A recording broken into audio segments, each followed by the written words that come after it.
Yo, and hello and welcome to the 134th episode of GameSpeak Podcast. New episodes go for free every Wednesday in audio format on iTunes, Stitcher, Google Play, Spotify, and all of your favorite podcast directories, and in video format on YouTube so you can see us in stunning HD.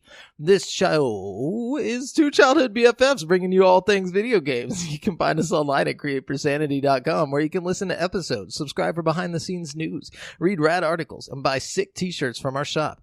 Also, be sure to join the community in the Facebook group at facebook.com/group/GameSpeak Podcast to hang and talk games with other nerds like us. I'm one of your hosts, JAMAL Al-Jafra, alongside Brent Snazzy Bass. Hi. So snazzy. Hello. Hello, welcome to the show, everyone. Oh, okay. I thought you were talking like a baby for a second. It was kind of creeping me out. That's creeping. Does that sound like a baby? You're like, hello. No, it was like, hey. Well, I can't even redo it now. I definitely wasn't going for baby. I was going for like a Borat kind of thing. Like boss baby, dude. I was going for like a Kazakhstan kind of like, you know. So boss baby. Just kidding. No, yeah. But yeah, so Snazzy Bass over there with the Kazakhstan, which is actually a place in Russia, I'm pretty sure, which is weird. Is it? Yeah, I think so. I thought it was like... I'm pretty sure Kazakhstan is in, like, Russia. I don't know about that. Here, you Google where Kazakhstan is, because we gotta figure out what's up with Borat. But yeah, so I guess while you're doing that, I can talk about some of the stuff I did this. Is it in Russia? No. Where is it at? Oh, wait. Maybe. Hang on. Give me a second. Keep talking. Kazakhstan. Oh, Kazakhstan is officially the Republic of Kazakhstan. Hold up. Kazakhstan. I think it's its own thing, you know what I mean? Country. Wait, hold up. Maybe not. World. Maybe it is Russian. It's got some kind of tie to Russia for sure. Hold up. Yeah, which is weird because he plays it like he's like a Middle Eastern man. Okay, Kazakhstan is officially a democratic, secular, unitary, constitutional republic with a diverse cultural heritage. Kazakhstan shares borders with Russia, China, Kyrgyzstan,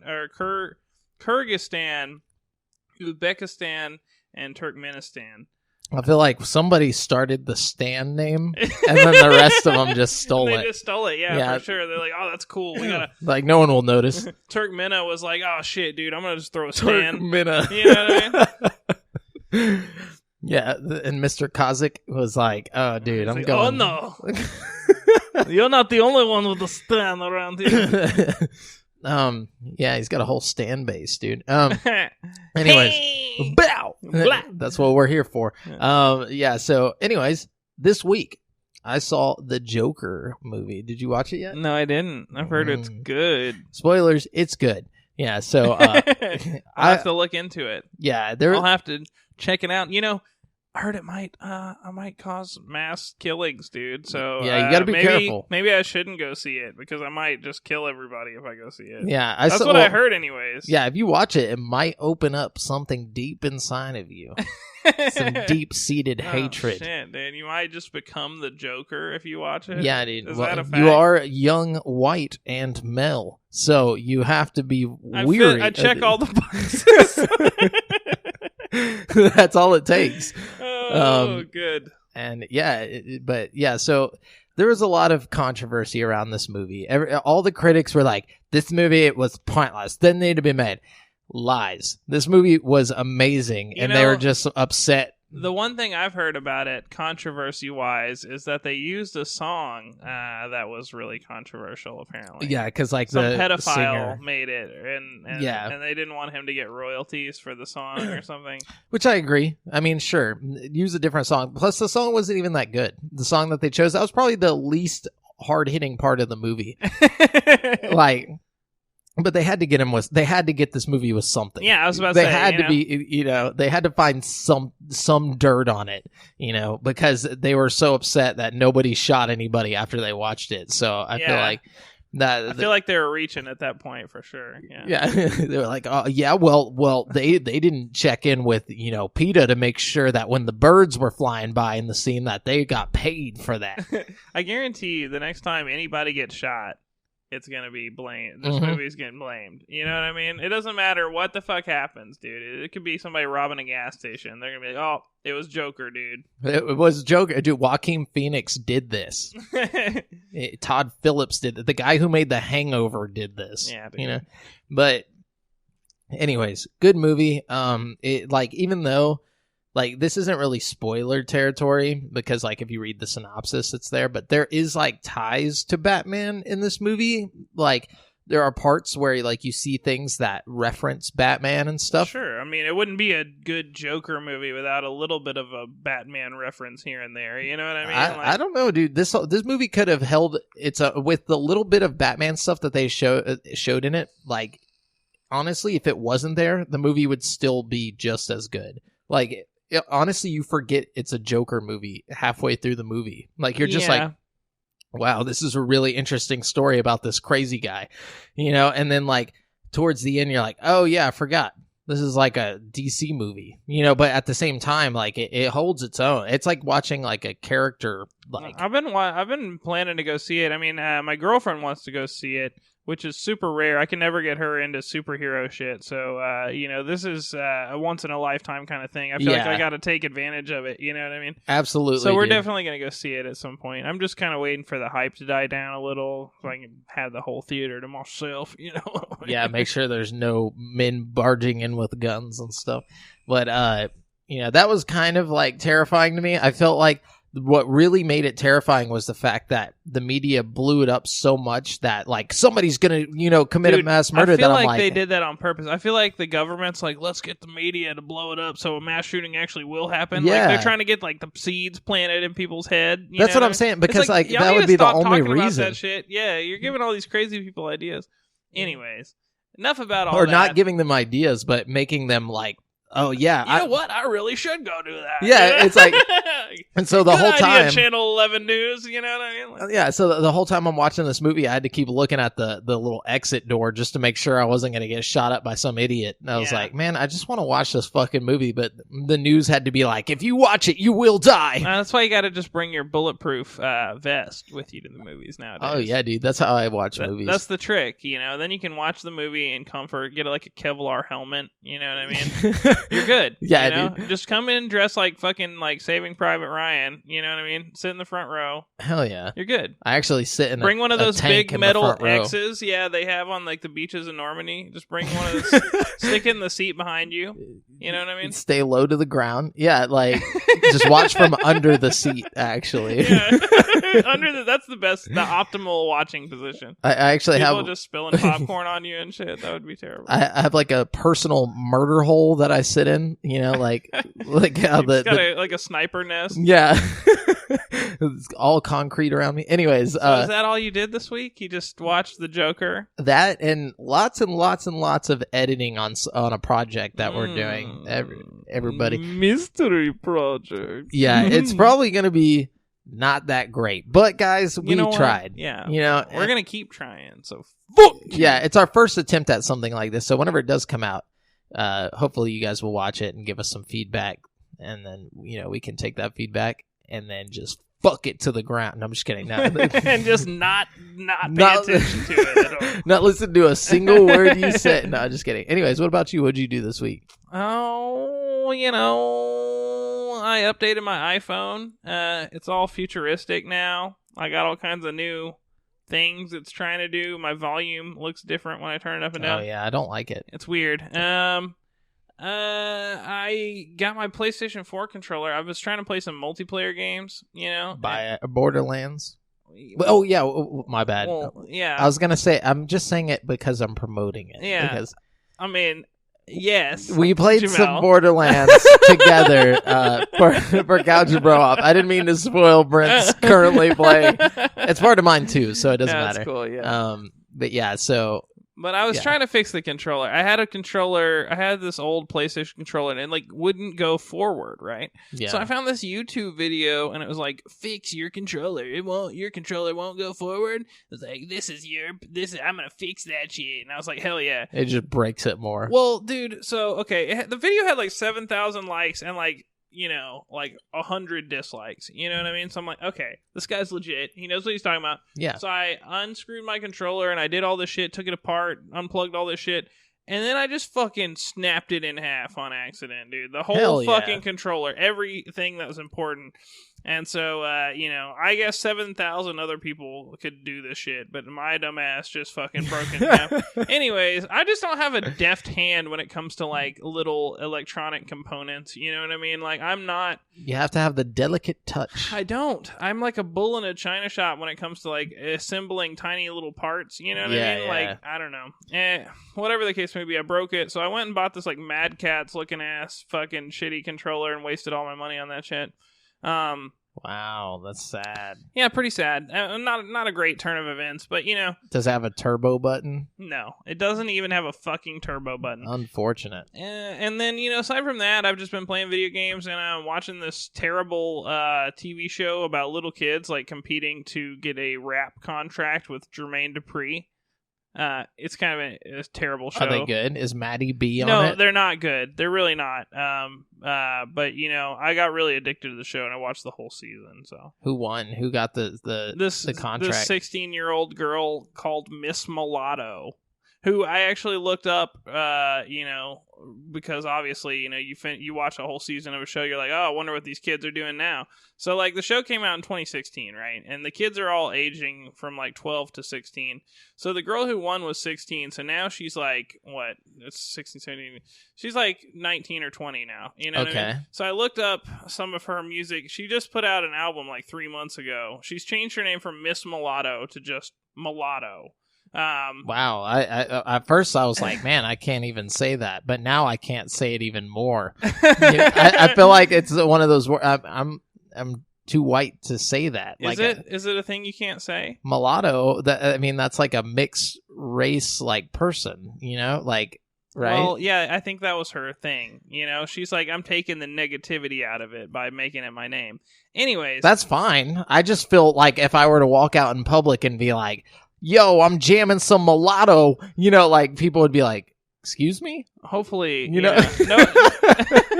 Well, regardless, in the show, she's like 16. In her most recent music, I listened to a little bit of it. It's very sexual. It went from like, Hell yeah, she got signed, bro. I guess so. But she pulled a full like Miley Cyrus. I don't know. It's weird. It's very weird. And then there was one kid that was like 12 years old. His name was Lil Poopy. And, hold up. Lil Poopy? Lil Poopy, yes. Hell yeah. And Lil Poopy was 12 at the time of the show, and, you could tell he was young, and he, like, wasn't, he couldn't keep up with everybody else because he was so young, But then, like, I saw some videos of Lil Poopy from, like, a few months ago, and Lil Poopy's grown up, he's like 16 Shooting now. the mouth diarrhea now, dude. Yeah, all that, fucking shitting out the lyrics, bro. Shitting on the game. That's fucking gross. Why does parents let him name himself that? I think it was like they used to call him that. I don't know. It's stupid. What? It was a terrible name. Bad choice of His name. parents were like, oh, Lil Poopy. I think that's one of the reasons he didn't do so well, I don't know. Yeah, it's not a name that sells, really. Bad name. Anyways, so after the show, apparently, like, half of them had, like, beef and, like, they got into fights and stuff. It was pretty awesome. I learned... With each other? Honestly, the shit that happened after the show was done filming was more interesting than the actual show. Like they had beef with each other? Yeah, like, okay, so, from like... the show? So, like, the winner of the show, the Milano girl or whatever... Yeah. She got arrested for, like... theft or something a few years ago. Okay. And then while she's in jail, two of the other people that were on the show made like a diss track about her or whatever. So then when she got out of jail, she made a diss track about them. And then they got into a big fight at like a concert they were all performing at. I don't know. Let me tell you what's happening here. They figured out how big money works. They figured out, okay, I need to have a criminal history. One, so she probably did some small time shit just so she'd get a little time in jail. So whenever she comes out, she's got more of a rep. The other two were like, okay, yo, we're going to do a diss track on you so people don't forget about you while you're in jail. I don't think they're that smart, dude. You have to watch this whole show. They were like all just really like, dumb. Like, I mean, dumber than a freaking toaster strudel. Like, those things go ham. I don't appreciate that. They go ham, but I mean, they're not the most intelligent. Oh, gotcha. Yeah, that's true. I've never had a good conversation with a toaster. Anyways, so is that what you did this week? Yeah, pretty much. Just watched that and played some games and chilled and, hung out. I play, just doing my thing. Just been doing my thing, working, doing my thing. Sweet. I like that. Yeah. It's always fun. So we're going to jump into the video game news. Guys, just so you know, we are using articles from gaming news sites from around the web. We do not claim any of the material as our own. We are simply giving commentary on said articles. We're going to start this off with a zinger. Sony has now officially announced the PlayStation 5 and confirmed it will be coming by holiday 2020. As part of the rollout, the company began explaining some of the PS5's new hardware features, beginning with its controller. In a blog post, Sony Interactive Entertainment CEO Jim Ryan detailed 2 key features making their debut on the new controller. The first is haptics instead of rumble, which Ryan said gives a quote-unquote broader range of feedback. You'll feed different sensations from you'll feel different sensations from taking a tackle in Madden or running through a field, for example. The second is adaptive triggers on L2 R2, which allows developers to customize the trigger's resistance. Ryan cites the example that you could feel the resistance of pulling back a bowstring. Ryan said that the haptics and adaptive triggers together can produce a powerful experience that better simulates various actions. And developers are already getting kits to start tinkering with the new tools. Despite the new details, there's one piece of information we don't know yet, and that's the name. In an interview with Wired, hardware architect Mark Cerny noted that the controller doesn't have a name yet. History would suggest that it would be called the DualShock 5, but for the time being, Sony isn't committing to that name. So, cool. Interesting stuff. Do the Xbox controllers have a name? No. Why do they need a name for it? Why can't it just be the controller? It's always been DualShock. I mean, I don't know. It's like the PlayStation controllers have always been called DualShock. Would it just be like a shock to the world if they just put it out and they didn't name the controller? It was just the fucking controller. You know what I mean? The They're controller. just like, oh shit, they didn't name the controller. Like, what the fuck is going on? Everybody's heads I think exploding. it would be a shock to PlayStation people because I mean, like seriously, who calls a PlayStation controller a controller? Even people who don't play PlayStation call them DualShocks. I mean, I feel like Xbox should have named their controller. They should have called it like the Twin Stick Z or some shit. You know what I mean? That's why they got the Elite controllers, dude. The X sticks. Yeah, that's terrible. Yeah, that's like porn or something. Yeah. X sticks. Don't touch me with your X stick. That's cool. Is that all the information they gave us? That's it. They just told us about the haptic feedback, which is kind of cool. Yeah, I hope that's great. coming to the Xbox controllers as well. Pretty cool. I want to pull a bow string and cooler, fill it. Cooler rumble. That Cabela's hunting is gonna be great, dude. Spicy, dude. Yeah, you're gonna fill the deer. Hopefully that means that the next gen VR controllers have some kind of extra cool shit like that, because I honestly don't give a shit unless it's VR. I mean, if I can feel the sensation of pulling the bowstring back while I'm playing VR, maybe we're on to something. Which is going to, I mean, how are you going to feel the resistance of pulling a bowstring back with your a hand? Controller? Yeah.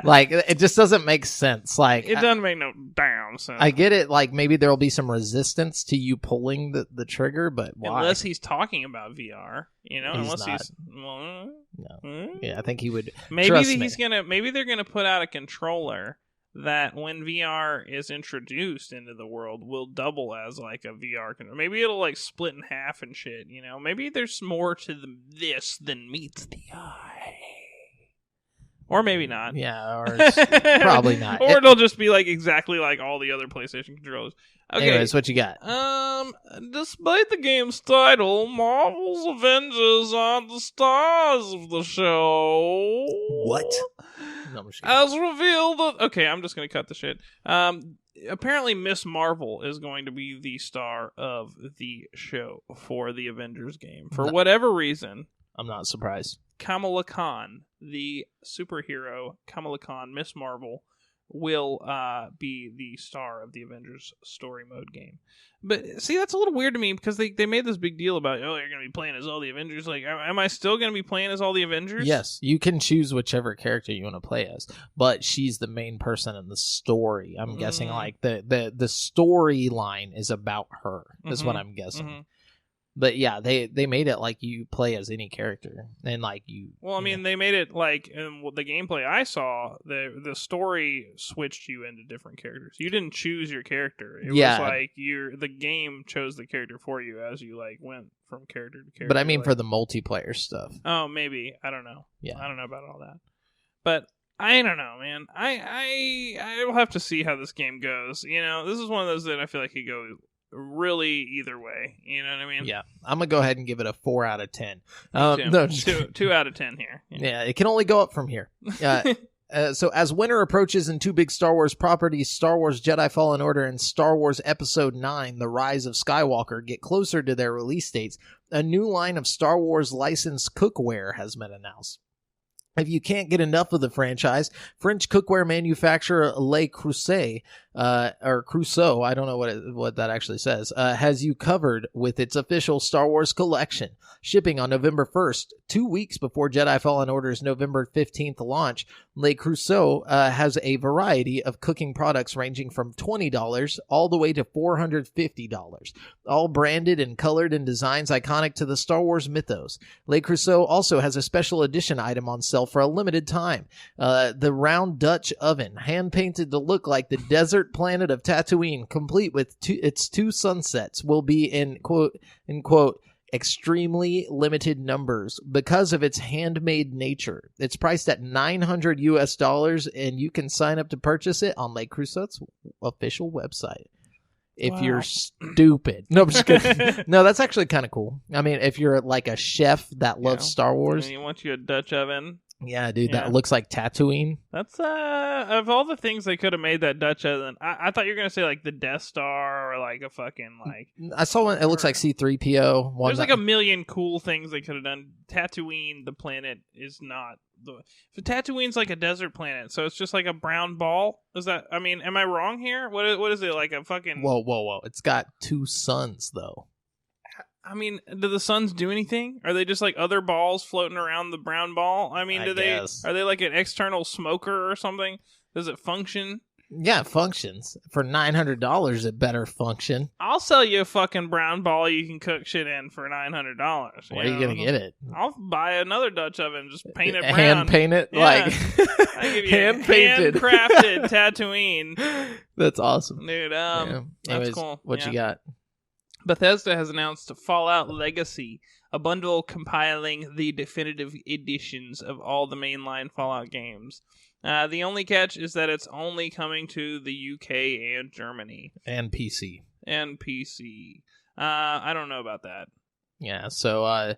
it's just coming to UK and Germany. But it's only going to PC as well. Is it? Yeah. There you go. It's going to have Fallout, Fallout 2, Fallout Tactics, Fallout 3 Game of the Year Edition, Fallout New Vegas Ultimate Edition, and Fallout 4 Game of the Year Edition. So it's got everything except Fallout 76. It's going to launch on October 25th. So if you live in Germany, get hyped. It's only 40 euros. So... Only. I don't even know what that is. But, only? Outrageous! It's like a normal game price. It probably is. Pokemon Sword and Shield's 24-hour live stream turned out to be largely uneventful, but it did give us our first glimpse at another new Gen 8 Pokemon. A mysterious monster was teased throughout the entire broadcast, but only toward the end did we get a clear look at the new Pokemon, and it appears to be a Galarian form of Ponyta. Ponyta. How do people say Ponyta? Because I've always said Ponyta. I always say Ponyta, yeah. Yeah. I feel like I'm saying it like I've always said Ponyta, but I feel like someone's going to be like, what the fuck? You know, it's Ponyta, bro. I don't know, man. But anyways, this one definitely looks like a My Little Pony. Did you see the pictures? It does. It looks very brony. I was thinking My Little Ponymon the whole time. You know what I mean? My Little Ponymon. I feel that. I feel like it did look like that. It looks like a unicorn. However, its mane appears to be made out of purple clouds rather than fire, and it has a small horn atop its head, much like a unicorn. So maybe like a poison or something, or fairy. Like a fairy. Yeah, it seems to suggest a fairy type. While the Pokemon Company has yet to outright confirm the new Pokemon is indeed a Galar exclusive variant of Ponyta, Ponyta's cry could be heard during the stream, lending credence to the theory. After the stream ended, Sonia, Professor Magnolia's assistant and granddaughter said she'll collect everyone's reports and create a summary for her grand soon. So we'll likely get official confirmation sometime this week. I'm hype about this game, dude. I can't wait to play. I'm hype as well. I'm not very hype for this Ponyta, but I am hype for the game. I'm hype about all the Galarian forms. I really like the different forms. I liked what they did with the Alolan forms of everything. You know what I mean? Like the Sandshrews that are icy and stuff. So, and I like the Weezing they showed that looks like a bong. I'm all about that. Bong. He looks like a bong, bro. He does look like a bong. I guess, yeah. Cool.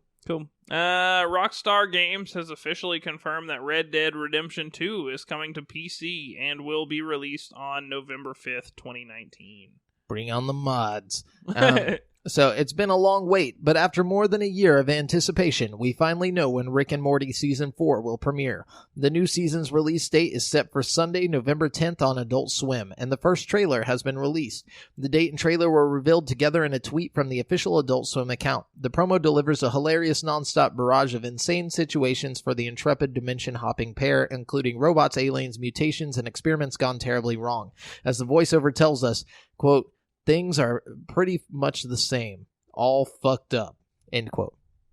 Yeah, so it looks pretty good. Have you watched the trailer? No, I haven't. I was just gonna... It looks like more Rick and Morty. I mean, yeah, I know what to expect, I think, you know? I'm excited. I'm ready for a new season. I'm also ready. Although I feel like Season 3 wasn't as good as 1 and 2. This one looks better than Season 4 or Season 3 to me. I hope so. I hope so. I have high hopes. I'm not expecting much, I'm not either, just because they said that they don't have as much time to put into each season because of how many seasons they're making now. Yeah. Or whatever, but Season 3 was not that good. In my opinion, I'm with you. I mean, it was okay. I still had a good chuckle every now and then, you know? But it wasn't as deep. It wasn't, and it wasn't as it tried to come off as deep a lot of the time, and it just wasn't I don't know. It was a little convoluted. It was. But I think they're going back to their roots.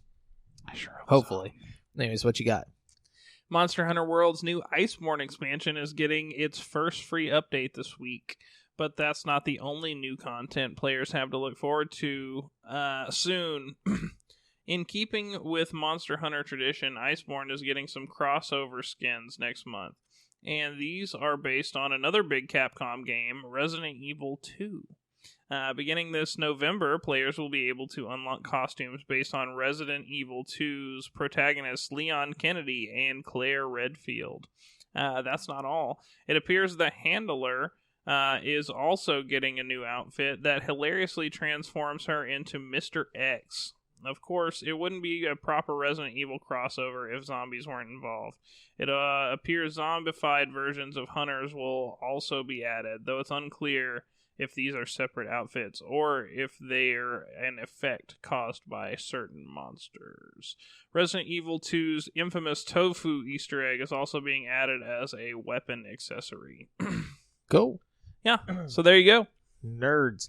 While it's not surprising when a new DC movie does huge business at the box office, the success of Warner Bros.' Joker this weekend was still impressive. It's the first of the studio's recent movies to carry an R rating, and while the Joker is an iconic comic book character, this was a Batman-free movie with a very different tone to DC's other films.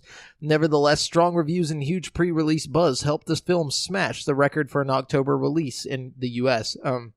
It turns out Joker's performance was even stronger than initially believed, with Variety reporting the movie actually generated $96 million in North America during its opening weekend.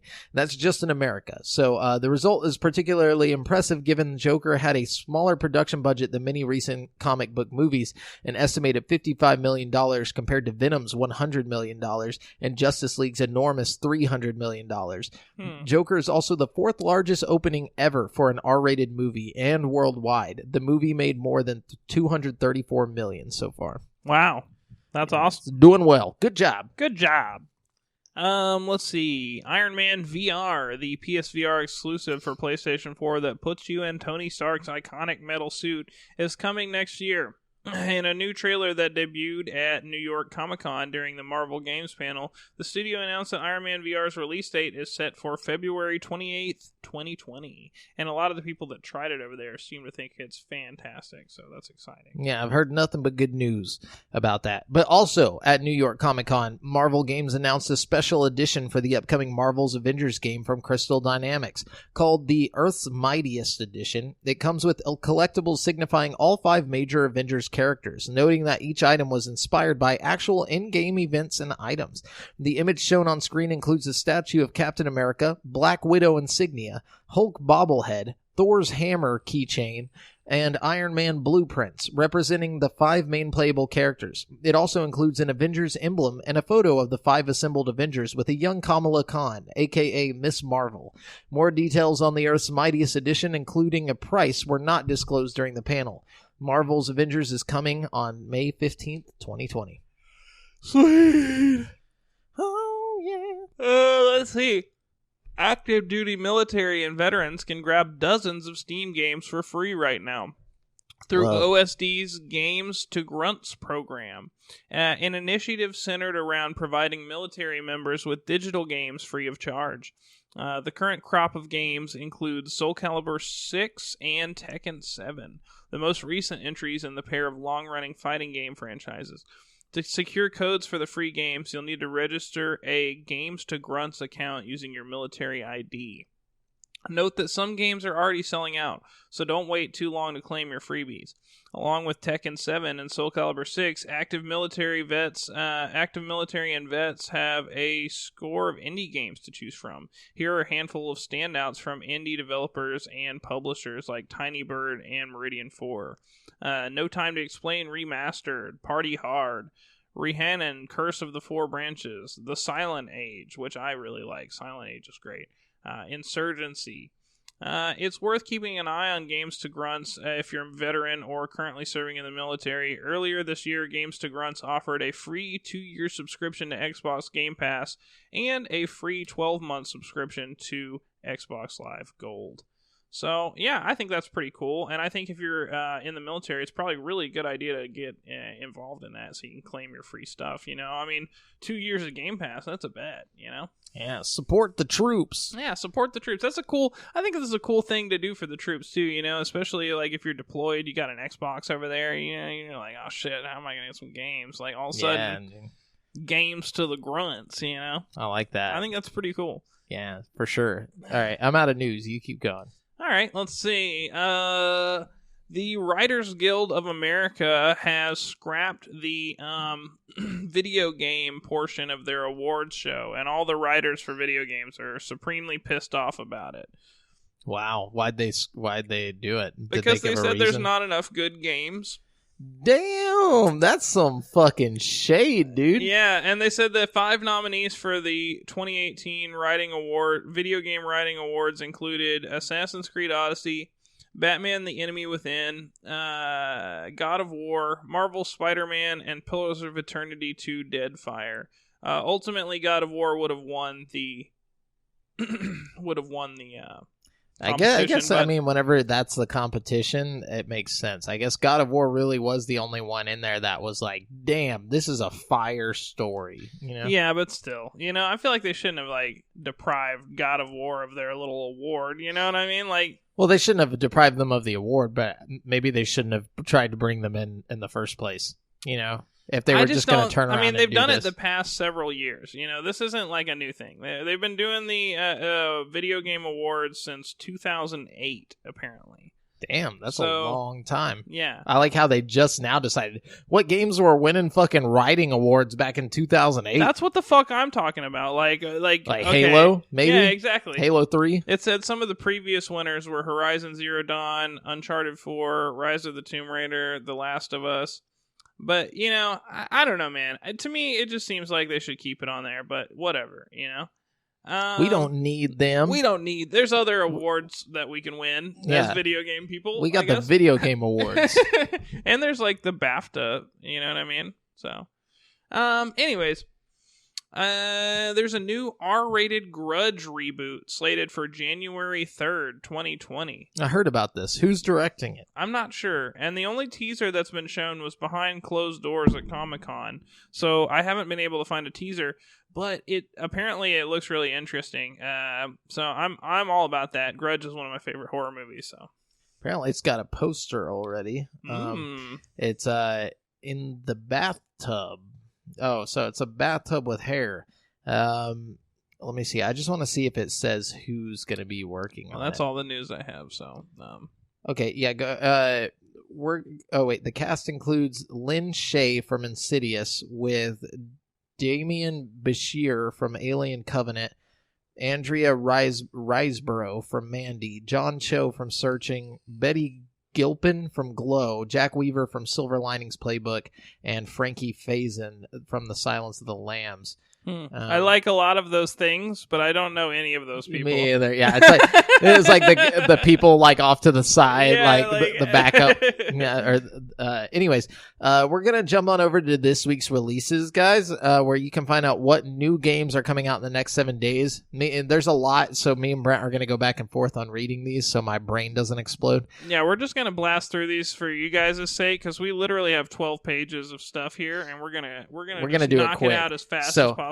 Mage Quit is the first thing. It's coming to Xbox One and PC on October 9th for $9.99. Mage Quit is a top-down wizard brawling arena game where up to 10 players use spells and physics to do battle. As a wizard, you are granted a staff with a glowing D20, empowering you with unique elemental spells to battle your opponents. Anyways.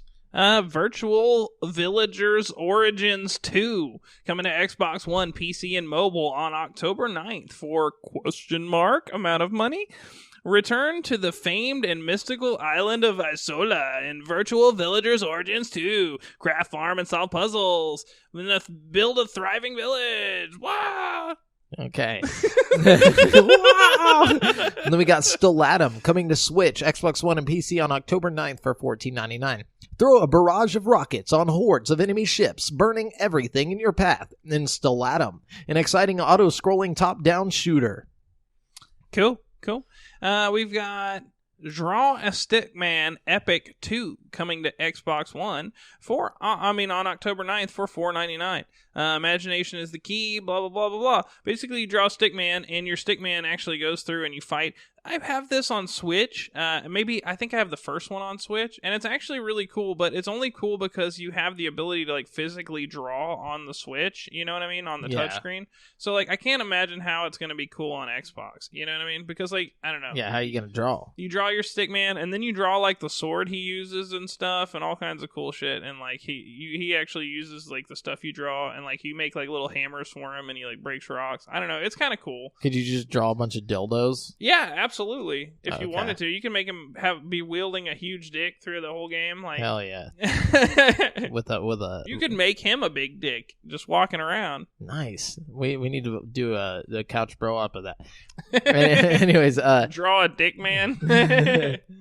And we got Super Box Land D-Make coming to PS4, Vita, Xbox One, and Switch on October 9th for $4.99. Push your way through puzzling challenges. Pick from 2 characters to help solve moving box puzzles in order to advance to the next stage. Cool. We got Monochrome Order coming to Switch on October 10th for $14.99. The world must forever make choices. The Arbiter's mission is to use the ancient magic known as Judgment to follow their own justice and guide the world to a better place. Newly appointed Arbiter... It's an RPG. A strategy RPG. Check it out. Yeah, there's an Arbiter in it. There's an Arbiter. Then we got Corpse Party Blood Drive coming to Switch, Vita, and PC on October 10th for $19.99. I used to watch this anime. Oh, God. The final installment of the supernatural story that began with Corpse Party and continued in Corpse Party Book of Shadows, Corpse Party Blood Drive ups the ante by allowing players to explore Heavenly Host Elementary in full 3D for the first time, with all of its formerly 2D environments meticulously recreated and greatly expanded. New gameplay systems provide more exciting interactions for players experiencing the gruesome finale to this tale of an inescapable, otherworldly school populated by vengeful spirits, including a dynamic lighting system aided by an in-game flashlight, talisman to to protect the player characters from danger, deadly traps to disarm, cabinets to hide in, a stamina system that allows for limited dashing, and much more. Cool. Okay. We've got Mistover coming to Switch, PS4, and PC on October 10th for $29.99. The Mist does not like to be challenged. The lands of Mistover were peaceful until one day it was beset by a vortex, pillar of despair. The vortex brought dreadful creatures that laid waste to the kingdoms of humanity. The kingdom of Arterra was, anyways, it's an RPG. You get it. Grim Reapers, Shadow Blades, all kinds of cool stuff. Yeah, and then we got Valfaris coming to Xbox One, PS4, Switch, and PC on October 10th for $24.99. Valfaris is a heavy metal-infused 2D action platformer. After mysteriously vanishing from galactic charts, the fortress of Valfaris has suddenly reappeared in the orbit of a dying sun. Once a self-contained paradise, the grandiose citadel now plays host to an ever-growing darkness. Therion, a fearless and proud son of Valfaris, returns to his home to uncover the truth of its doomed fate and to challenge the arcane evil at its very heart. Cool. We got Spirit Hunter NG coming to PS4, Vita, Switch, and PC on October 10th for $49.99. The second entry in the Spirit Hunter series, the companion story to last year's award-winning sound novel. Sound novel. Interesting. Is it like an audiobook? What the fuck? Yeah, what's a sound novel? Deathmark, Spirit Hunter NG, follows the story of a young man on a life-threatening quest to discover who or what is responsible for the disappearance of his little sister. So the term sound novel originates from Chunsoft's popular sound novel franchise, which began with the Super Famicom release of Otogirusou in 1992, but eventually grew into a genre title that encompassed games from multiple companies that mimic the style of storytelling used by. So sound novel is a brand name for a series of simplified adventure games developed by Chunsoft that focus mainly on reading text, with interactions being limited to only making choices that affect the game's branching narratives. So it sounds like a Telltale game. Okay. Well, I don't understand. Anyways, and then we got Eliza coming to Switch and PC on October 10th for $14.99. Eliza is a visual novel about a visual novel. Yeah, this one's visual. The other one's only audio. No, it's a visual novel about an AI counseling program, the people who develop it, and the people who use it. After abandoning her high-powered tech career and a mysterious 3-year absence, Evelyn Ishino Aubrey resurfaces, working as a proxy for a virtual counseling app called Eliza. Her job consists solely of reading a script provided to her in real time by an AI, leaving her no autonomy over what she says. Is Eliza a technological marvel that brings therapy to those who otherwise couldn't access it? Or is it an ineffective replacement and another vector for technology companies to gain control over our lives and humanity? Okay. Man, I don't even know. That's pretty crazy, man. Yeah, that's deep. Yeah, shit. It's so deep. We've got a River City Melee match for PS4, Switch, and PC on October 10th for $13.99. The original Battle Royale game is back and buffed. No rules and fight to the finish where anything goes. Over 180 characters, 250 different special moves. Yeah, I'm sure that game's balanced. And then we got A Knight's Quest coming to Xbox One, Switch, PS4, and PC on October 10th for $24.99. A Knight's Quest is a 3D adventure game that puts players in the shoes of Rusty, a reluctant hero who sets out to save the world after accidentally endangering it. Rusty must explore the enormous game world, packed full of dungeons, side quests, and secrets to discover to defeat the evil spirit he released into the world. Okay. Cool. We were here together, coming to Xbox One and PC on October 10th for $12.99. The third chapter in the franchise, We Were Here Too, is an online first-person cooperative adventure set in a fictional medieval castle. When you can't fight and you can't run, what options do you have left? It comes down to your wits, a walkie-talkie, and one other player on the same wavelength caught up in the same troubling situation as you. Communication is everything in this first-person cooperative puzzle game. And if being trapped wasn't enough, not everything is as it seems. Oh, yeah. So we're going to kick it off with some BDSM. Big Drunk Satanic Massacre. Coming to Switch, God. PS4, and PC on October 10th. Worse than normal BDS.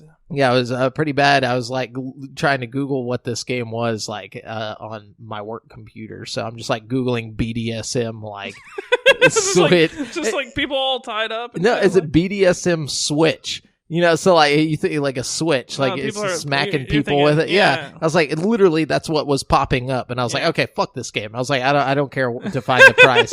Anyways, BDSM Big Drunk Satanic Massacre is a satirical action RPG where you get to play Lou, Satan's son, as he battles a horrific human invasion of hell. Defeat those meddlesome humans who've invaded the fiery pit, and send those mega corporation stooges back to Earth.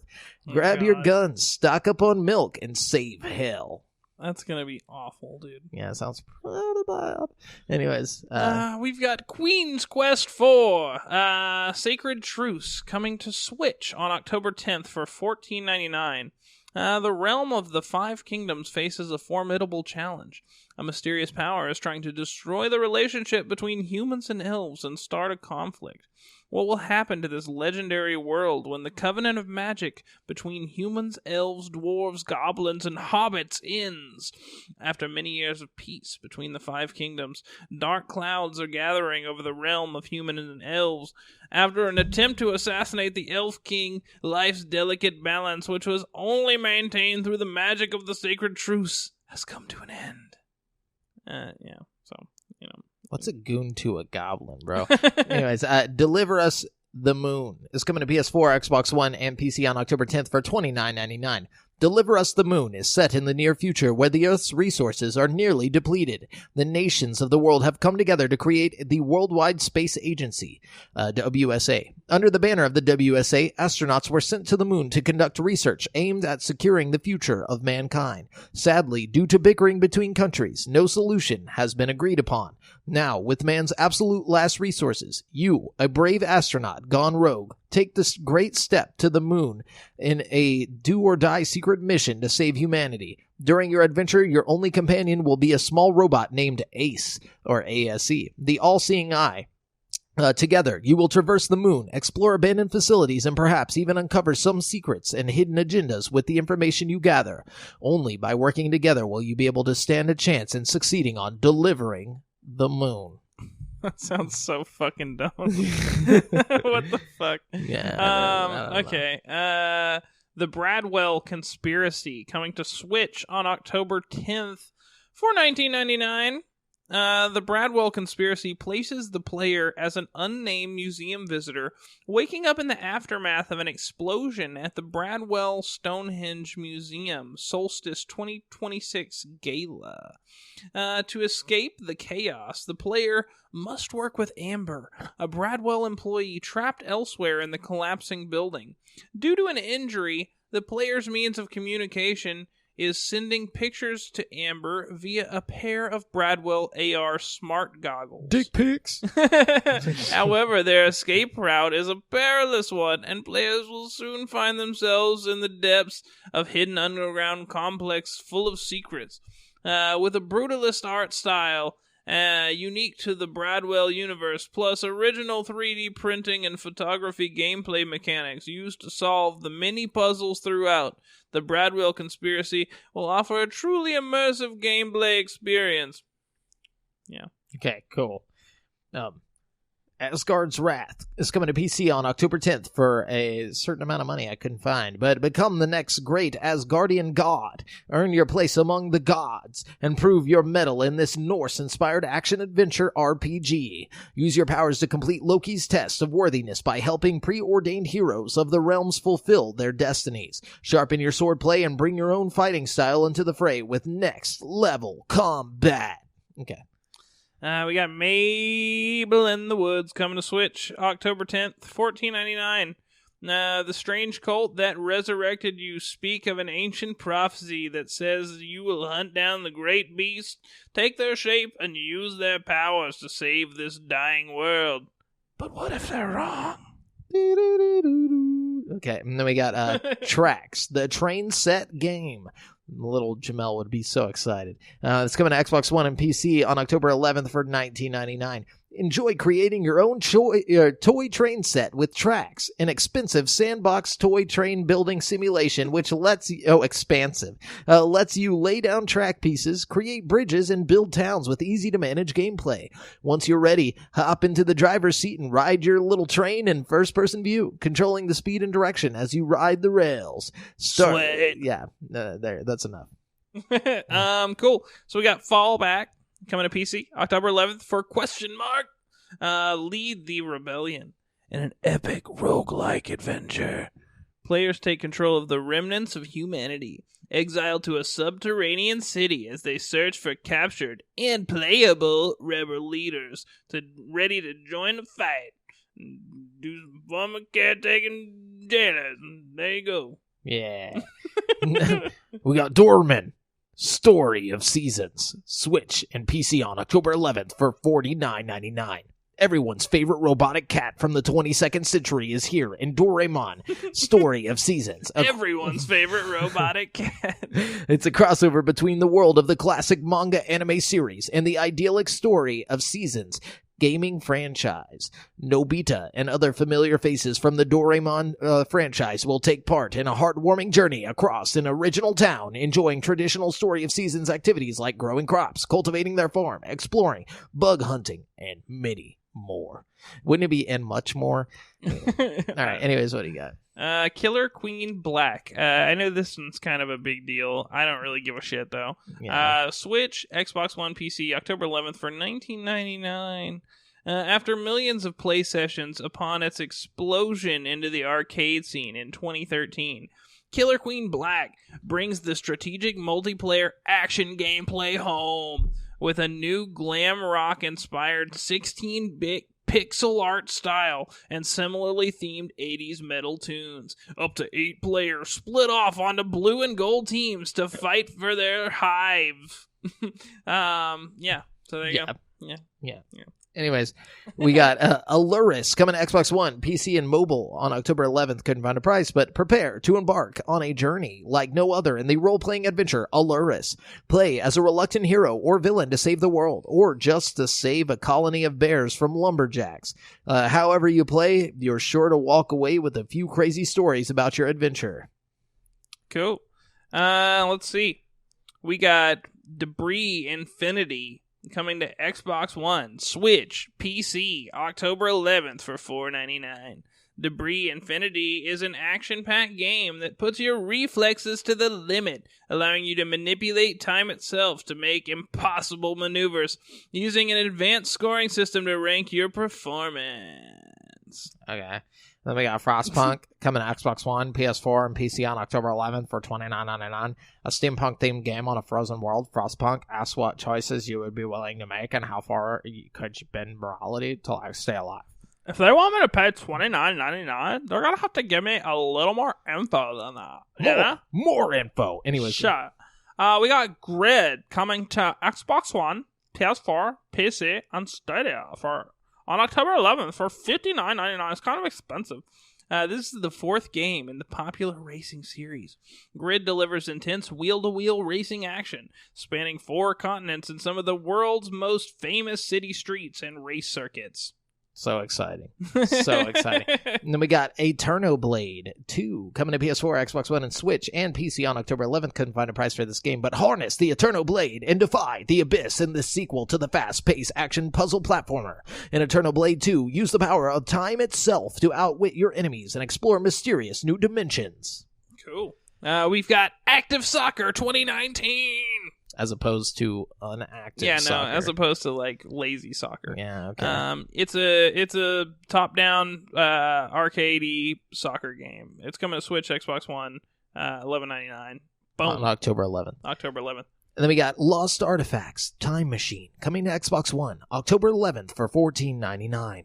A mysterious villain is using a time machine to destroy everything in his path. He wants to return the priest, the king of Atlantis, and the ancient emperor so he can use them to create a new world order. Claire and her friends must find out who the villain is and stop him and all his minions. Say the new world order? The new world order? That's what I like to hear. NWO. You know what I'm saying? Me, as a conspiracy theorist, I do not. No, I'm just kidding. Here you go. We finally got a game for us here, Jamal. Okay. Twin Cop. Ooh. Xbox One, PS4, PC, October 11th for $14.99. Grab a friend and 2 controllers and get ready for the most cooperative game ever. I don't know what that means. In this inventive top-down twin-stick shooter, you and a friend control the same character. You and your partner were the best cops in the greater Twin Cities metropolitan area until a horrific accident. Now your mangled bodies are combined using the latest technology to save your lives, combining you into one super cop. So it's Twin Cop. So it's like RoboCop, but we're... I think one of you like controls the arms and one controls the legs, and like you go around. It's like a... So it's an Octodad. No, well, kind of, but like it's like that. If it was like, you know, that the zombies mode in Call of Duty where it's like top down. Yeah, it's probably gonna be like that mixed with Octodad. Okay, I'm down with that. Yeah, I'm down with that. Then we got Children of Morta coming to PS4 and Xbox One on October 15th for $29.99. The Bergson family has watched over Mount Morta for generations as the guardians of the mystical mountain. They now face their most dangerous trial as a family corruption has spread, morphing the once peaceful mountain into a violent and monster-infested nightmare. Experience what it means to be in a family of heroes. Take part in their journey, their struggles, and their victories. Witness the love for each other, unmatched by even the gods themselves. Fight through hordes of unfathomable beasts as you explore the darkest depths of this ever-changing mountain. Gorgeous and breathtaking procedurally generated dungeons guarantee a unique experience every fucking time you leave the safety of the Bergeson's house in pursuit of the truth behind the corruption. Cool. We got The Fisherman Fishing Planet coming to Xbox One, PS4, October 15th for $39.99. I'm not even going to read about this. Yeah, it's a fishing game. It's got more than 30 DLCs. Anyways, hella fish to catch. And then Overwatch is coming to Switch on October 15th for $39.99. That's all you need to know. We got Zombieland Double Tap Road Trip. Interesting. Coming to PS4, Xbox One, Switch, and PC on October 15th for $39.99. Zombieland Double Tap, I'm sure it's like based on the show. Yeah, the movie. Oh, it's a top-down twin-stick shooter inspired by the story, characters, humor, and horror of the Zombieland franchise. So it's probably going to be a lot like that Twin Cop game, but less interesting. Yeah. Yep. And then we got Disco Elysium coming to PC on October 15th. Couldn't find a price, but Disco Elysium is a story-driven isometric role-playing game about being a total failure. There you go. Okay, I don't need a game about that. No, I'm just kidding. They made a game about my life? Right. Let's see. We got The Witcher 3 Wild Hunt coming to Switch. Just so you know, guys, it's the complete edition. It's going to be sick. You should get it if you got a Switch and you haven't played The Witcher. Then you should do it. The Switcher, baby. Hell yeah, $59.99, bitches. And then we got The Ninja Saviors, Return of the Warriors, coming to PS4 on Switch. And Switch on October 15th for $19.99. The Ninja Saviors, Return of the Warriors is an enhanced version of the classic side-scrolling action SNES game, The Ninja Warriors Again. The Ninja Warriors Again. If it's not The Warriors, I don't fucking want it, dude. Yeah, you know I'm done. We got Out Buddies coming to Switch, Xbox One, PS4, PC, October 15th for ?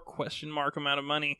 Run, gun, and explore an open Undercity and Out Buddies, an otherworldly adventure about the old gods, strange creatures, and the remnants of a lost world. Enter Bahamut, a sunken fortress of the old gods, located deep in the South Atlantic Ocean.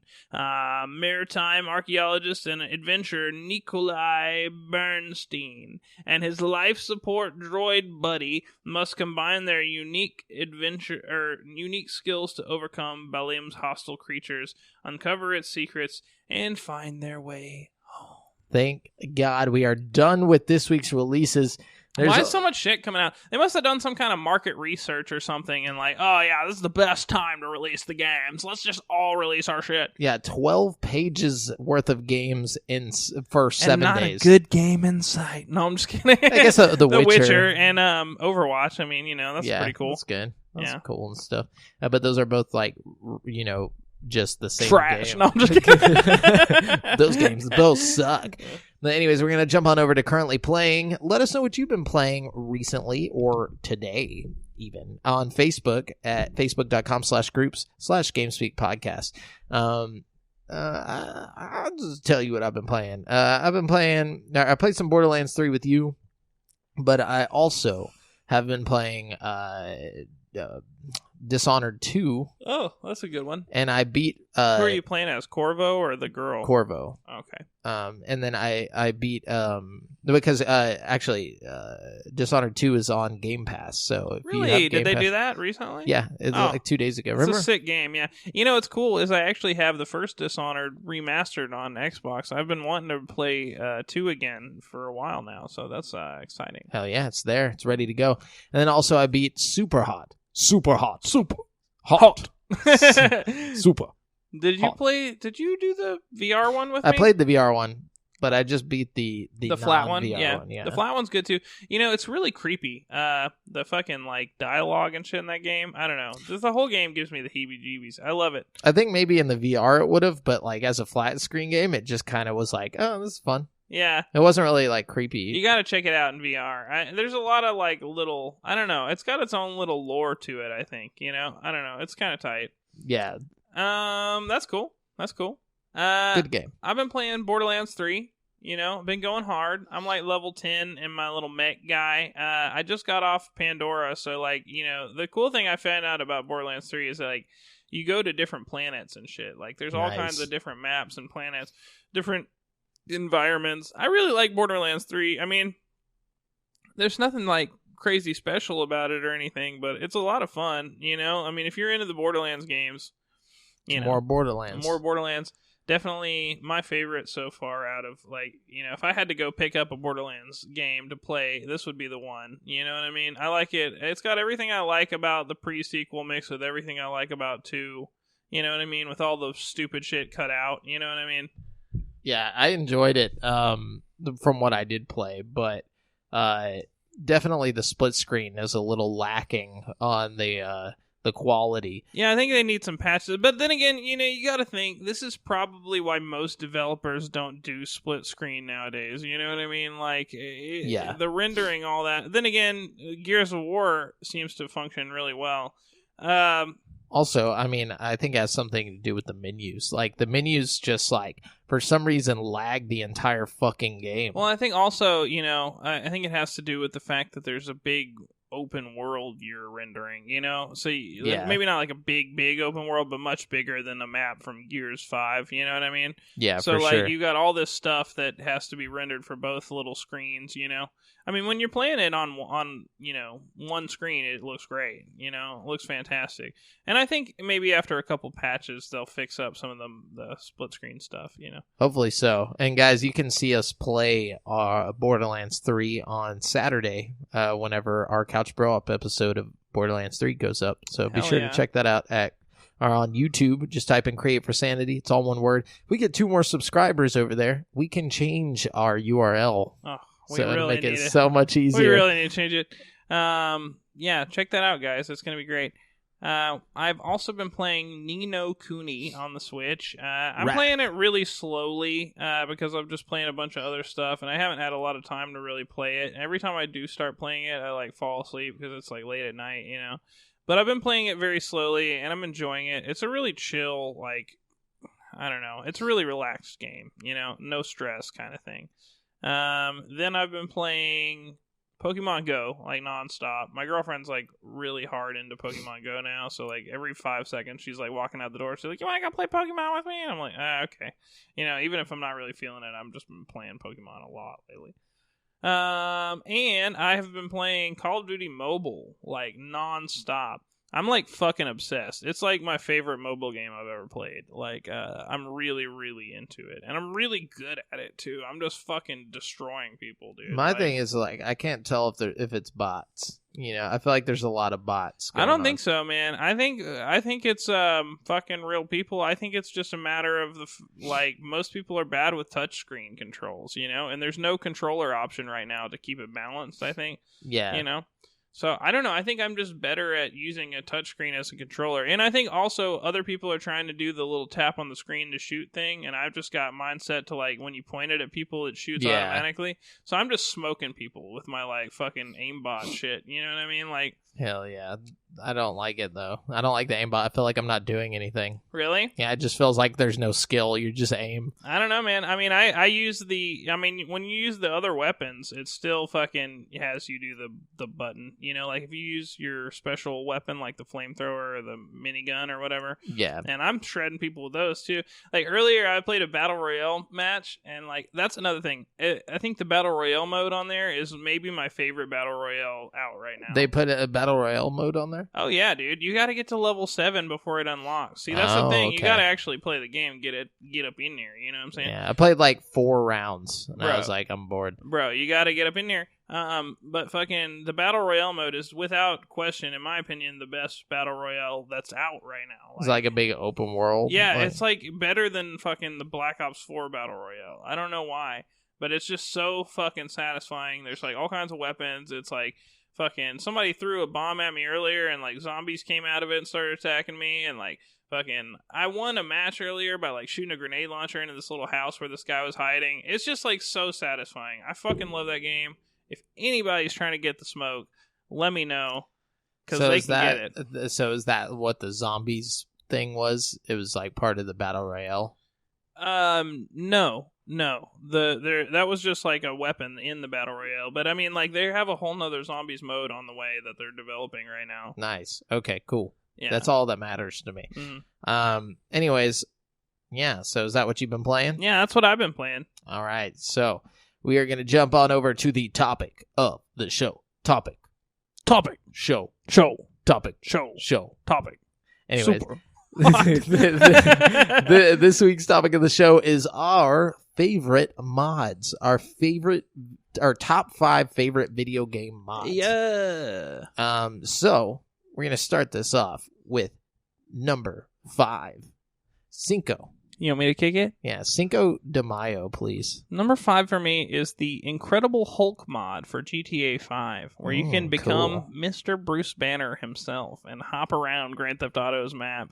Like, you know that original Hulk movie with Eric Bana where he's like jumping across the fucking universe, like super jumping and like slamming into the ground and shit? Yeah, dude. Fucking, you can do that shit. And it's so satisfying. You're like throwing cars and like blowing shit up, and you can like transform back and forth from like the Hulk to like, you know, Bruce Banner. Yeah, it's a sick little mod, and it gets better and better. Like, I saw it a few years ago, and they've like updated it so many times, and now it's just really, really good. That's actually pretty cool because I used to play that demo of the Hulk game over and over again. Dude. And it was just so fun. I wanted a Grand Theft Auto version of that. You would love this mod then. I really think so. Hell yeah, dude.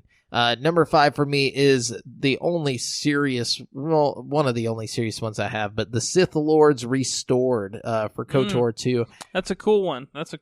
Yeah, so basically, KOTOR 2, because of time constraints, they put out the game with some missing quest lines, and like certain characters were completely cut out. They kind of felt like the ending was a little rushed too. Yeah, exactly. So some people basically created or developed this mod that gave you back all of those characters that were cut from the game, all the storyline that was cut from the game, including dialogue and all that stuff. Hundreds of lines of dialogue. It's pretty crazy. It's not just a little bit. It's like hours and hours of gameplay added onto the traditional Sith Lords experience, which is really cool, you know? So it's basically like you can get... It's like if you're going to play KOTOR 2, play it with the mod because you're going to get the full game. The full experience. And I think it's pretty much what like the game was intended. It's not like these people just got crazy and like made some shit. No. Like this is how the game was like meant to be. You know what I mean? Exactly. It's more or less like the definitive edition made through a mod, which is pretty cool. It's got like multiple endings and stuff added onto the game. It's pretty neat. Yeah, because I think all this stuff was actually in the code for the game. It just wasn't complete, so they just went in and finished it up. Yeah, that's fucking which is tight. badass. Yeah, I love that. I bet you they got some dope jobs after that. Oh, I'm sure, dude. Yeah, that's a really good one. Most of mine aren't very serious either. No, yeah. My number 4 is Macho Man Randy Savage dragons in Skyrim. Excuse me. They have death claws in Fallout 2, but the dragons in Skyrim is specifically what I'm talking about. Hell yeah. That's really weird looking. Like his neck is like super elongated. And he's just like shooting flames out. He's just like, hell yeah. Like just ridiculous stuff. It's fucking ridiculous, bro. I love those. Multiplayer for Just Cause 2. So that's your number 4? Yeah, this is my number 4. So it's pretty cool. It's a little too hectic for me. I think it's neat as a concept, but there's just like when you put 100 people in the fucking Just Cause map, it's like not just 100, up to 1,000 people. Oh my god! So like Jesus Christ, Just Cause 2 multiplayer is a project to bring multiplayer to Just Cause 2 in all of its magnificent glory. This is from the actual like mod download page. It says, imagine the chaos of normal Just Cause 2, then extending it out to dozens, hundreds, and even thousands of players. So yeah, like you just have like 1,000 I've people. actually seen this in practice. And it's ridiculous. You got like hundreds of people just grappling things together and like blowing everything up. There's no rhyme or reason. You're like trying to drive and all of a sudden you're just like grappled onto a fucking helicopter, like fucking swinging from the fucking... It's amazing. That's what I love about it. It's so chaotic. There's no like goals to anything. Everybody, it's just like an experimental thing. It's like imagine just all these people. It is a vast improvement on the traditional Just Cause game. Oh yeah, dude. Right, that's one that would be fun to do a co-op or bro-op. Couch bro, yeah. Okay. So number 3 is kind of a hard one for me because there's so many good mods for Fallout 4. I had a hard time. Some of the like runners up were like there was like Dr. Zoidberg mud crabs and like a cat cannon thing. But the one that takes the cake to me is the Nicolas Cage paintings in Fallout 4. Basically, if you download this mod, you can deck your whole house out with paintings of Nick Cage. Hell yeah. Yeah. Nick and who doesn't want that? No, that's true. As long as it can be Nick Cage from like National Treasure. Ooh, another close runner-up was the Darth Vader armor for Fallout 4. Oh, that's pretty cool. Fucking excellent. They did a great job with that. Yeah, for sure. Number 3 for me is Teletubbies in Left 4 Dead 2. Flame Knight 7 created a mod that turns all of the undead into horrifying Teletubbies of death. So, like, imagine all the zombies that, like, are running on screen in a Left 4 Dead game, but they're all Teletubbies. And they're all just, like, fucking... That's fucking horrifying, dude. It is. And they're all, like, bloodied and stuff. And, like, whenever you shoot them, like, their, like, heads, like, you know, like, cave in and stuff. Dude, I don't want no part of that, dude. So they say so Teletubby shit while they're coming at you? Like... I don't know. Like, I've watched, like, videos on it and stuff, and, like, I was like, this is fucking awesome. But I'd never played it, so I don't know. Like... but it looked terrifying. Like there was like a part where he's like behind the door and like you can see them all like reaching in through the door and it's just like oh, that's funny. It's awesome. Anyways, so my number 2 is it's a little questionable if it's actually a mod. I think it's more of like a ROM hack, but I think it still counts. This is Super Mario 64 Star Road, which is basically like a standalone sequel to Super Mario 64 that hackers made with like the code for Mario 64. It's got 130 stars. It's like got own unique hub world and like multiple levels that they made for the game. It's pretty impressive, dude. It's it good? Yeah, it's really good, and it's like a full scale game. Like it's got a whole story and everything. You know? With like secret stars and all that shit. It's pretty impressive. That's dope. You got to look this up. They're like full playthroughs that are like hours long. You know what I mean? It's like really impressive how they did that. You could just play it on PC. Mm-hmm. Yeah. That'd be dope. And then number 2 for me is Pokemon mod Fallout New Vegas. So Robin Scott's mod lets you play as Ash and throw Pokeballs to release sidekicks who will then follow you and fight at your side. So like that's fucking awesome. Yeah, dude. It's like he took like the skins from like the creatures and the like, you know, the mutants and stuff in the game, but like actually edited them to look similar to like Pokemon and stuff like that. That's tight. And you like throw them out. It's pretty funny. There's like a what are they called again? I haven't played Fallout in a long time. The dudes, the bad guys, There's a lot of bad guys. What just like the guy, like the people, the raiders. The raiders, yeah. Anyways, sorry, that like slipped my mind. But anyway, so like there's like a raider running up, and he just like points, like he like throws his Pokeballs, like this giant like there's like 4 giant Pokemon that just attack the dude and like just like rip him to pieces. It's pretty intense. That's awesome. It's pretty awesome. But like, yeah, you actually throw Pokeballs, which are I think like grenades, but like he's just skinned them over, and like it sends out like this electric shock, and then Speaking of Pokemon, I don't have any of these on my list, but have you ever played any of those like hacked Pokemon games? No, I haven't. They're fucking tight, dude. Some of them are tight, some of them are trash.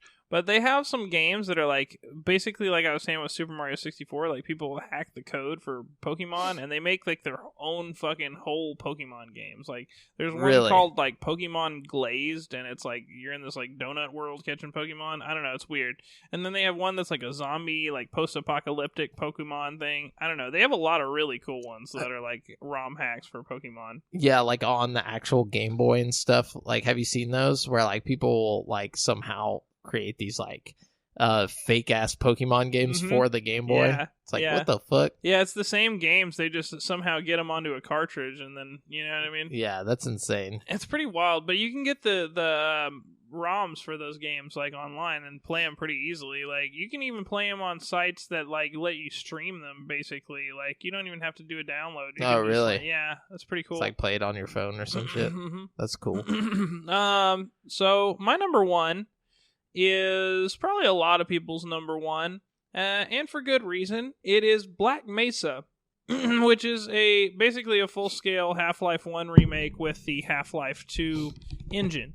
You know what I mean? It's a mod of Half-Life 2 that people have basically remade Half-Life 1 with. That's awesome. It's impressive. But it also goes, like, if you go and watch the side-by-side comparison footage, It does two things. It makes you realize how good of a job they did with Black Mesa, but it also makes you realize how impressive Half-Life 1 is to begin with. You know? Dude, it's For the amazing. time it came out, I mean, it was so impressive. You know, the colors and like lighting and stuff, they were really smart about how they laid everything out to look better than it should have. You know what I mean? Oh, yeah. And the physics were awesome. Yeah. I mean, it was really impressive, but that's another thing that was so much better about the Black Mesa remake is that you had the Half-Life 2 physics engine, you know, and like obviously Half-Life 2 was groundbreaking for its physics engine. Oh, yeah. You know what I mean? So absolutely. Yeah.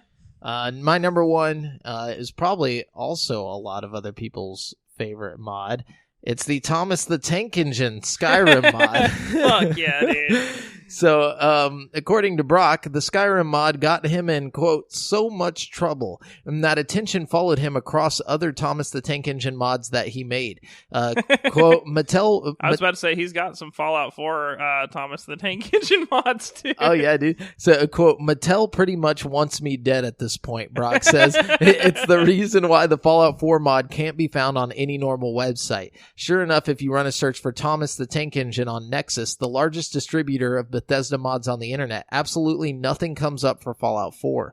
Skyrim's Thomas mod is still up, though. Similarly, if you click on links for old stories on the internet that previously led to the mod, nothing comes up. Apparently, Mattel sent its lawyers after Brock after the Skyrim mod blew up, the Face reports. I used to have the Thomas the Train Engine mod downloaded, and it was like, you know, like usually when a dragon gets close to you, it does that dun-dun-dun. Yeah. Whenever a dragon would get close to you and it was a Thomas the Train Engine dragon, it would be like dun dun dun dun dun dun. It's so good. Apparently, hold on, he said it was they reached out to Brock or reached out to Mattel, but the company did not respond in time for publication of this post. But quote, it was some intermediary law firm based out of Macedonia saying how I diminished the brand of Thomas by showing him blowing up. Nothing about him violently murdering people, though, Brock said. They issued takedown notices on the videos for it. The first time it got taken down, the second time YouTube told him that it was covered under parody law with no prompting from me, so that was nice. Yeah, it's one of the single best mods ever made. You know what I mean? Like In the one that for Fallout, they said like you could search the Fallout ones and they're not there anymore. Yeah. There used to be this one, those big robots that like follow you around in Fallout and like shoot at you with like miniguns on each arm, like lasers on each arm. I can't remember what they're called. Yeah. They're not Robo Brains. They're like bigger. They've got like tank treads as like feet, kind of. You know what I'm talking about? Yes, I know what you're talking about. Well, they like replaced the heads on those with the Thomas the Tank Engine face. Oh my god, dude! So he's just like rolling up to you, like smiling, like shooting face. It's terrifying and hilarious. It's so sad. Thomas the Tank Engine was like my shit when I was a kid, dude. Same, yeah. I don't think you understand, bro. Like, and the fact that it was like one of my first like NES games to now have it in like all video games is just great. But anyways, love it. Yeah, so that's it for the topic of the show. Let us know if we missed any of your favorite mods, or if like you have some mods you want to throw up. Like just throw them up all over the place. Yeah. Just post a link to them too, so other people who want to mod their games out can do that. Post it in the Facebook group at facebook.com/group/GameSpeak podcast. Anyways, we're gonna jump on over to the People's Champ. Yes, the champion of the people. Yeah. So, did you have somebody in mind? No, I didn't. Did you have somebody in mind? Well, I just got to let you see this question real quick, just so you have it with the other ones. It's that middle paragraph. Just so you know, I'm going to read that, but just have it with you when you're deciding. Yeah, that's a good one. That's a good one. Okay. Let's see. When you're deciding the champion. Oof, man, we got some really good ones here. Hell yeah. Bust them. Bust it wide open. Sorry, I got to pick a winner here. Man. Okay. Life is a highway. All right. I'm going to go with the winner here. It's going to be Ben Stewart, even though I totally disagree. Oh. Ben, I love you, but I got to disagree here. Ben says, most disappointing game in a good series of games. Okay. Example, Fallout 4. Ooh, I mean, technically it's disappointing. I mean, it's not saying it's bad. Maybe to Ben over here, And to like most of the population. I don't think so, man. It got mad good reviews from like everybody. It didn't. Yes, actually. it did. It got good reviews. Its aggregate score is like 9 point something right now. Go check it. But that game actually, there was a lot of people that didn't like it. No, there's a lot of people who got stuck on the Preston Garvey shit and then got fed up with it and quit playing before they gave it a chance. What's the aggregate score? Let's see that. Let's see that bad boy. Let's see if Ben's a liar, dude. Okay. Let's see if Ben's lying. Ben, are you a liar, dude? I'm not saying he's lying per se. I'm just saying that I think it was pretty well received by the critics. Yeah. Well, while you're checking that, I'm gonna think. Okay, disappointing game out of a series. Fable 3 for me. Oh, absolutely, Fable 3. Fable 3 was whack. Okay, so let's see. Fallout 4 for Xbox got an 88 on Metacritic. That's compared to Skyrim's 82. You know what I mean? Yeah. So, I mean, that's pretty good. I feel like high 80s Metacritic. Hang on, let's check the Hades. That's just the critic reviews. Let's see what the people have to say, because that's who we're really talking about. Yeah, that's who we're talking about, is the people. If my phone would go any slower, that would just be wonderful. Hold up. GTA 4 was my disappointing game in a series. Oh, dude, yeah. GTA 4 was mad disappointing. Yeah, so that's my answer to that question. Okay. User rating, 6.4. Told you. But see, that's kind of trash. Hang on, let's see what the PS4 people have to say. 6.6. Weird. Why? I wonder why so many people didn't like it, because it's definitely better than the fucking other Fallout games. I don't know. Well, people were disappointed because it was more Fallout without like any changes, really. Like there was changes, but nothing like on a grand scale. But I mean, like going from Fallout 3 to Fallout 4, there's not that much of a difference. What do you want from them? They want change, man. It's better. It looks better. It plays better. It's better in almost every sense of the term. You know what I mean? No, it's not that they want better. They want different. You know, like going from Fallout 3 to Fallout 4, they expected something major. They expected something a little different. You know what I'm saying? At least I'm just telling you. It got a little different, though. I had my ear to the ground when the shit went down because I was excited for Fallout. I don't know, man. I think we're all just going to have to agree to disagree on this because Fallout 4 is one of the best games ever made. Like, without question. Like, no ifs, ands, or buts about it. Like, Ben, do you hear this, dude? Do you hear this lie? I mean, let's just get real here. You know all right, what I mean? Drop some more questions. Thanks for being the people's champ, Ben, and creating this controversy. And yeah, so there you go, champion. Let's go to the listener questions. Okay, we got Chad McLean here. He says, what is your favorite kind of soda? Ooh. It's always, I think my favorite kind of soda, like Bang doesn't count as a soda. I count that as an energy drink. Yeah. So soda, it'd have to be Mountain Dew. I was about to say, I think I like Mountain Dew. Yeah. Yeah. You know, there's so many different flavors of Mountain Dew, and I just like Mountain Dew a lot. Yeah, I do the Dew. Kind of a related question. Jessica Smith Wallace says, I want to know your Taco Bell order. Well, first of all, I'm getting that Baja Blast Mountain Dew. To go with it. So that's where the tie-in is. Unfortunately, I haven't had Taco Bell in many a year. Thanks to the diabetes. But I can tell you exactly what I used to get all the time, every time. Let me hear it.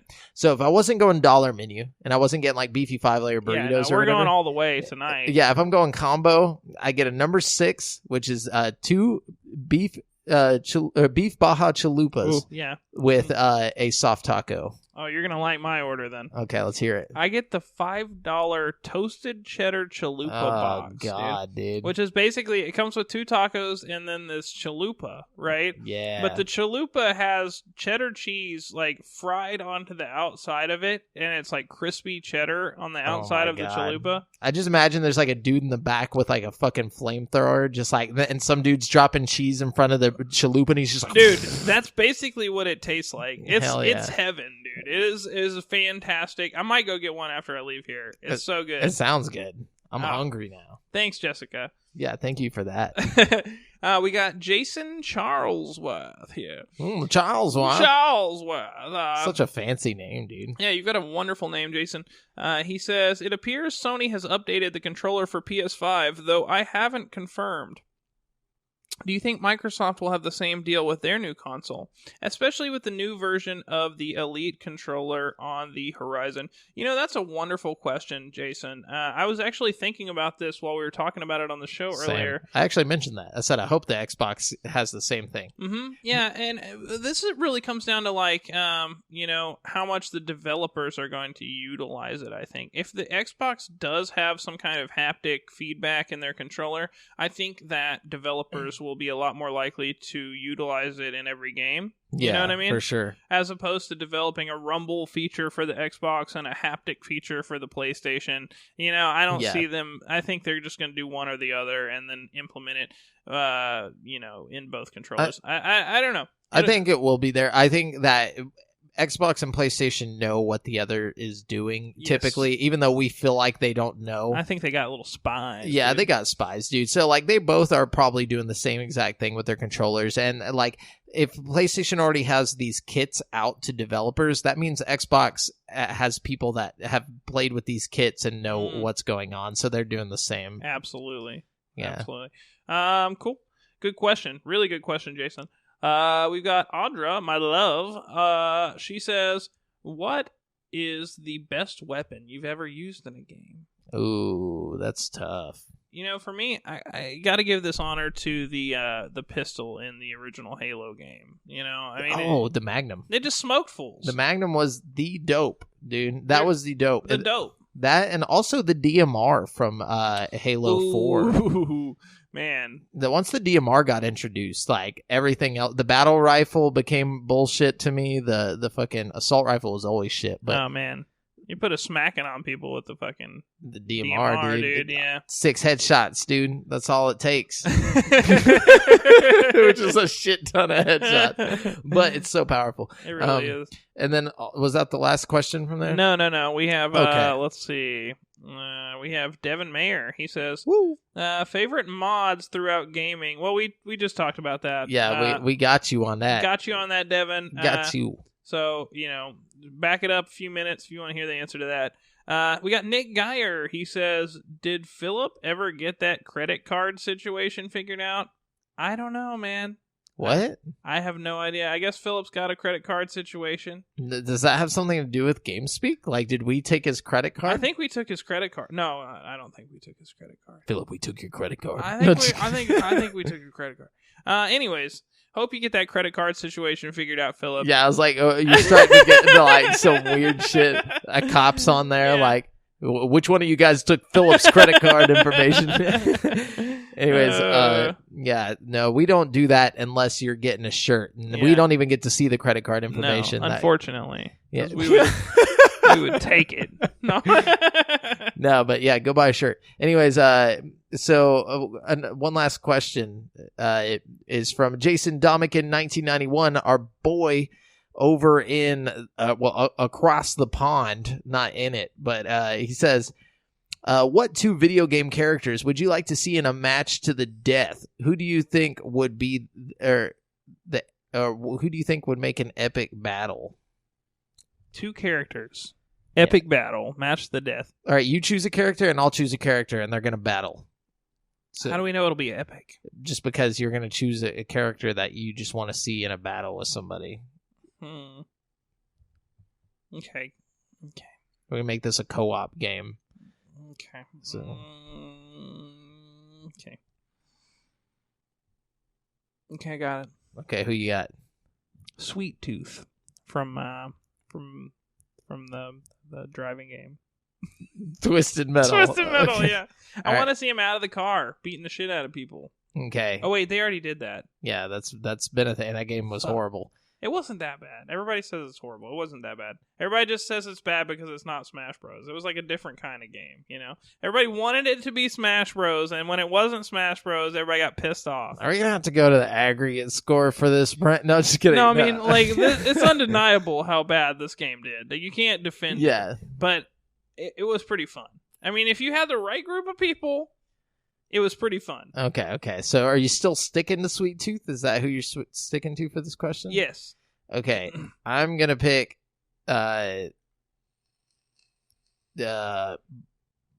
Lightyear. Oh, dude, yes. Sweet Tooth versus Buzz Lightyear. That'd be hardcore, dude. From the N64 now, game. Is Buzz Lightyear going to be like 5 feet tall, or is he going to be like small? They're going to be pretty equal. Like, I imagine height, like about the same size. Yeah. So either Sweet Tooth is going to be like toy sized, or Buzz Lightyear is going to be like.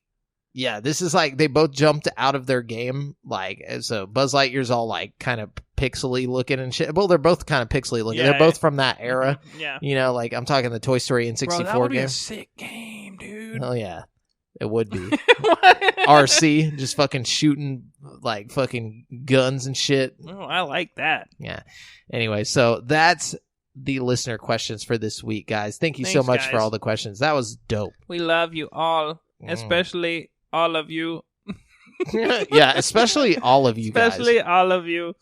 Anyways, we're going to jump over to the new segment, Brent's new segment. It's Brent's Super Hardcore Video Game Trivia Challenge. These are 5 questions designed to crush JAMAL's soul to a fine powder and sprinkle into the winds of eternity so that it might echo through the hallways of space and time.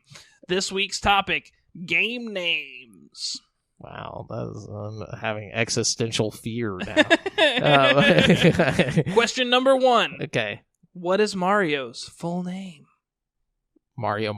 Oh, you got it. Okay. Yeah. Good one. Easy. Oh, so like video game character names or game? It's just names, game names. It could be anything. Okay, okay. Just roll with it. All right, there's number 1. Number 1 here. Okay, number 2. Put your phone down. I feel like you're cheating here. I'm not. Sorry. I can't. I can't have the people online thinking you're cheating. Because then they'll see the video of you looking at your phone and they'll be like, oh, he's cheating. Nah, I don't cheat, bro. I know you don't. We got to let the people out there know that you know your shit. No game sharks, bro. All right, number 2. And they're going to get a little harder, okay? Okay. But this one's not. This one should be okay. Okay. I think you got this one. Who is the character in GoldenEye often criticized for being so short they give the player who picks them an unfair advantage? Odd Job. Ah, all right. 2 for 2. Ding, ding. Bing, bing. All right, now they're going to get a little harder, okay? Okay. I'm getting a little harder. Ooh, me too. Send it in. In the game Final Fantasy VII, Okay. what is the protagonist Cloud's last name? Oh, god damn it. Shit. This is a hard one. Cloud. I know it. I know his last name. It's because you're asking me. Hold on. Fuck. What is it? I don't know. It is Strife. Fuck. God damn it. That sucks. That's All a right. hard one. All right, All right. we're moving Still on. 2 out of 5. 2 out of 5. Not bad. Okay, they're only getting harder, though. Okay. Number 4. In the Resident Evil games, what is Leon Kennedy's middle name? Why would I know this? I'll give you a hint. Leon S. Kennedy. Okay. What does the S stand for? Sullivan. Mm-mm. No. Okay, Leon.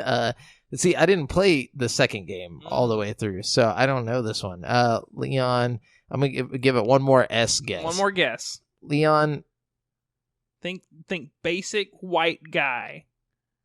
Think A basic white guy? I Is don't it like a first name? Like Yeah. a basic white guy? basic white guy first name. Leon Stephen Kennedy? Oh, so close. Or is it Sloan? Oh, no, it was Scott. Oh, God. I would have never got Leon that. You should have Scott said it. Kennedy. It's from The Office.